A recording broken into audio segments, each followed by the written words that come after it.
وادو هذا اوكي waxaan rabaa inaan ku weydiiyo su'aalo ku saabsan gabadhii shalay guur ku soo bandhigaysa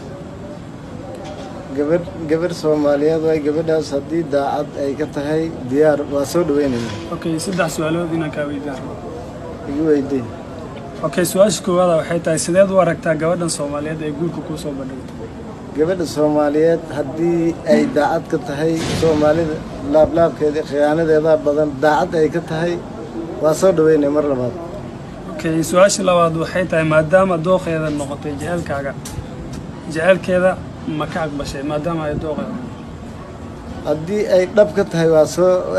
waan ka qaadanaa macnaheedu waad ka qaadanay waa soo dhaweynaya okay hal su'aal saddexaad wataa su'aashaas oo ah ma filaysaa in arrintan ay gabar ka aragtay baraha bulshada ay jecel ku bandhignayso ama guur ay ku soo bandhigto مثلا in baraha bulshada aan galo oo gabar iga dhax aragtay yani